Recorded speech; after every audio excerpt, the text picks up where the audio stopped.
அழிஞ்சுக்கிட்டு வர பாரம்பரிய தின்பண்டத்துல எல்இடியும் ஒண்ணு. ஆரியத்துல அடை செஞ்சு பாரம்பரிய முறையில மனமும் சுவையும் மாறாம அன்னைக்கு எப்படி பண்ணாங்களோ அதை தான் இன்னைக்கு நம்ம பண்ண போறோம்.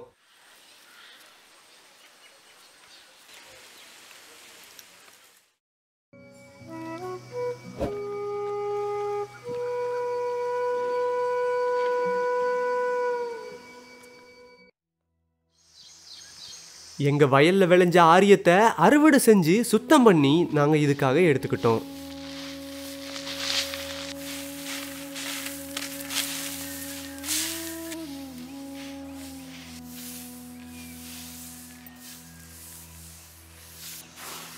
எங்க கிராமத்துல இது ஆரியம் தான் சொல்லுவோம். சிலர் இதை கேழ்வரகுன்னு சொல்லுவாங்க.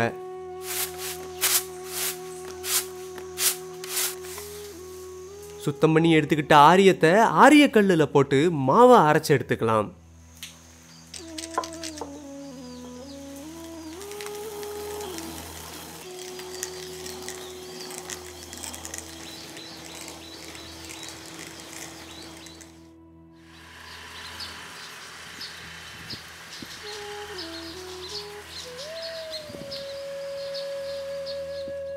அரைச்செடுத்த ஆரிய மாவுல 3 படி ஆரிய மாவை எடுத்துக்கலாம்.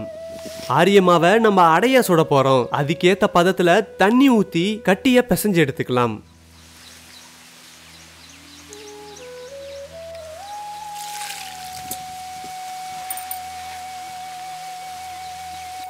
மாவை பிசையும் போது சோடா மாவோ உப்போ எதுவும் சேர்க்க தேவையில்லை.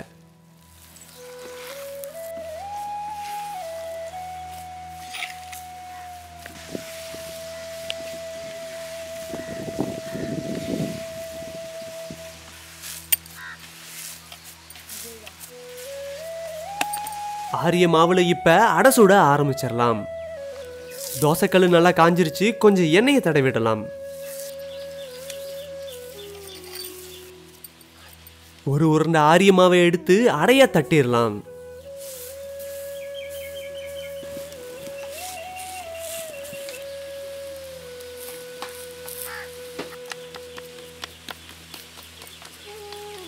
ஆரிய அடை வேகும் போது கொஞ்சம் எண்ணெயை சேர்த்துக்கலாம். ஆரிய அடை வேகும் போது எண்ணெய் சேர்த்துக்கிட்டா தீஞ்சு போகாம வாசனையா சுட்டு எடுக்க முடியும்.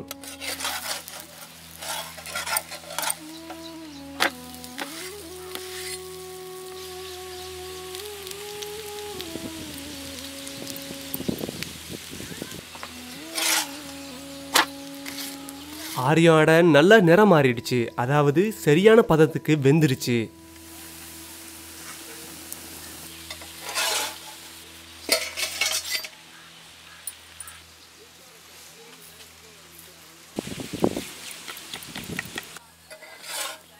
நம்ம கலக்கி எடுத்துக்கிட்ட 3 பொடி மாவுலையும் ஆரிய அடையை சுட்டு எடுத்துக்கலாம்.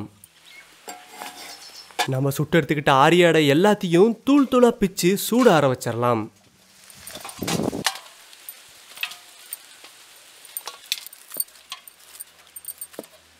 சூடு ஆறினாதான் உரல் இடிக்கிறதுக்கு சுலபமா இருக்கும்.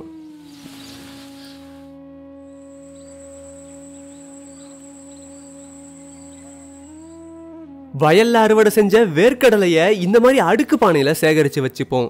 அதை தான் இப்ப எல்இடிக்காக பயன்படுத்திக்க போறோம். வேர்க்கடலை மேல இருக்க தொலும்பு எல்லாத்தையும் இந்த மாதிரி நுணுக்கி விட்டுக்கலாம்.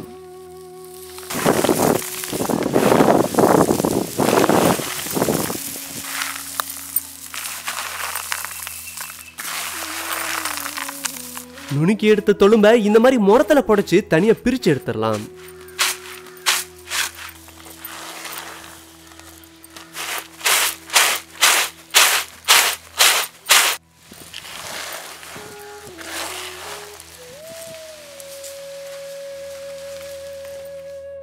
நம்ம சுத்தம் பண்ணி எடுத்த வேர்க்கடலைய உரல்ல போட்டு உலக்கையால இடிச்சு எடுத்துக்கலாம்.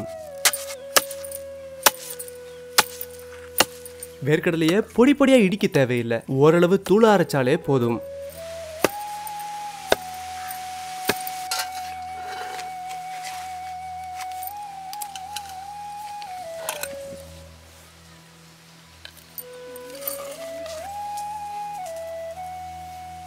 ரெண்டு குண்டு வெல்லத்தை உரல்ல போட்டு தூள் தூளா நுணுக்கி எடுத்துக்கலாம்.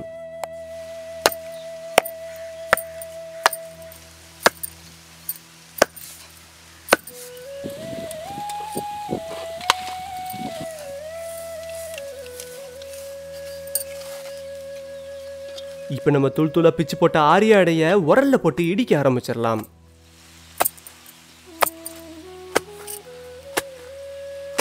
இப்போ நம்ம இடிச்சு வச்சிருந்த வேர்க்கடலை தூளையும் அடையோட சேர்த்து இடிக்க ஆரம்பிச்சிடலாம். இப்போ நம்ம நுணுக்கி வச்சிருந்த வெள்ளைத்தூளையும் சேர்த்து இடிக்க ஆரம்பிச்சிடலாம்.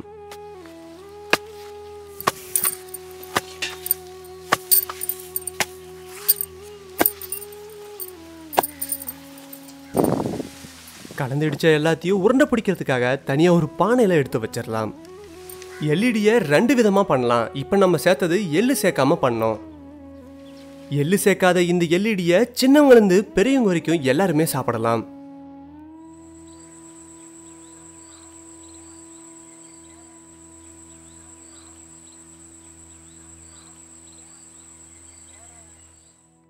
கால் கிலோ வெள்ளை எல்லை எல்இடியில் சேர்க்கறதுக்காக வானலில் போட்டு வறுத்து எடுத்துக்கலாம். எள்ளை வறுக்கும் போது எண்ணெய் எதுவும் சேர்க்க தேவையில்லை.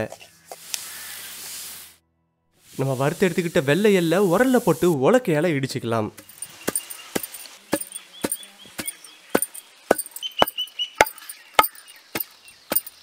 எள்ளு ஓரளவு இடிச்சாச்சு. நம்ம எடுத்து வச்சிருந்த ஆரிய அடைய அது கூடவே சேர்த்து இடிக்க ஆரம்பிச்சிடலாம்.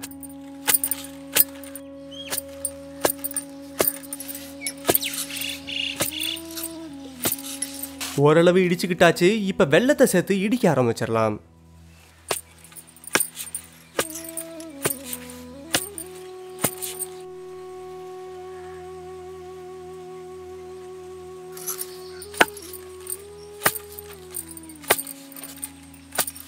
எள்ளோட எல்லாத்தையும் சேர்த்து இடிச்சு எடுத்துக்கிட்டாச்சு. உருண்டை பிடிக்கிறதுக்காக தனியாக எடுத்து வச்சிடலாம்.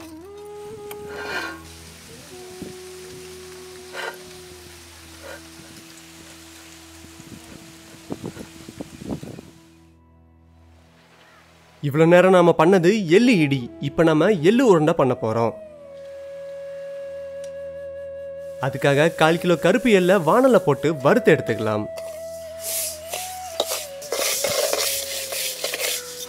வறுத்து எடுத்த எள்ளை ஒரு முறத்தில் கொட்டி தனியாக ஆற வச்சிடலாம். இப்போ எள்ளு உருண்டைக்காக பாவு தயார் பண்ணிக்கலாம். ஒரு பாத்திரத்தில் ஒரு சொம்பு தண்ணி ஊற்றி 2 குண்டு வெல்லத்தை நுணுக்கி சேர்த்துக்கலாம்.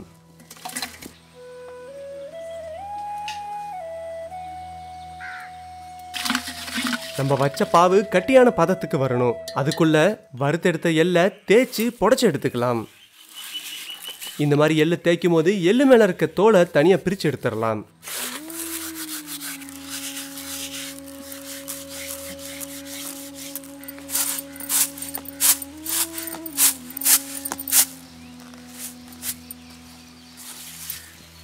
எள்ளு இப்போ தயாராகிடுச்சு.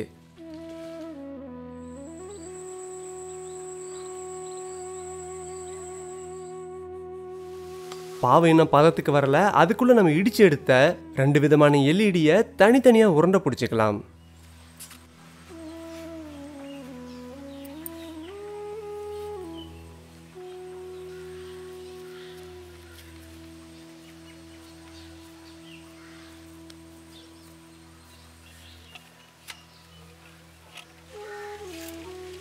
எள்ளு சேர்த்த எல்இடியை கர்ப்பிணி பெண்கள் சாப்பிடக்கூடாது. ஆனால் வேர்க்கடலை சேர்த்ததை எல்லாருமே சாப்பிடலாம்.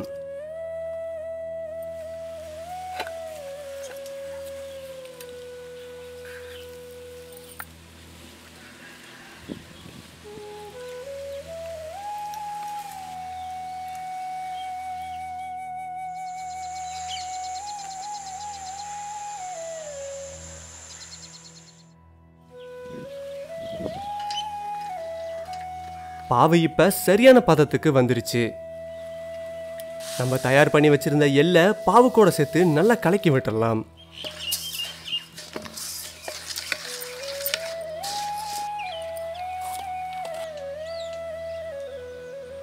மிதமான சூட்டுக்கு வந்ததும் எள்ளை உருண்டை பிடிக்க ஆரம்பிச்சிடலாம்.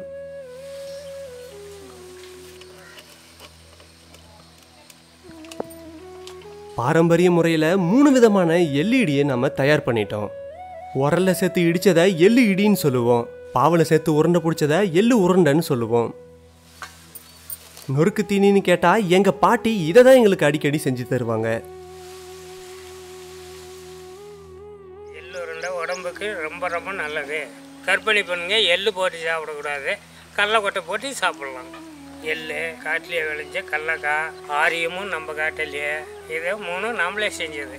நாமளே பிச்சு போட்டு எல்லாம் கையால் இடித்து உருண்டை பிடிச்சி வச்சுக்குவோம். நாங்கள் சின்ன பசங்களாக இருக்கும்போது அடிக்கடிக்கு வண்டி தருவாங்க. அதுபோல் எங்கள் பிள்ளைங்களுக்கும் நாங்கள் செஞ்சு கொடுப்போம். பசங்களும் ரொம்ப ரொம்ப விரும்பி சாப்பிடுவாங்க. எள்ளு உருண்டைன்னா எனக்கு உனக்குன்னு போட்டி போட்டே திம்பானுங்க. அவ்வளோ ருசியாக இருக்கும். இதை இடிக்கும்போது 2 தெருவு கூட வாசனை வரும்.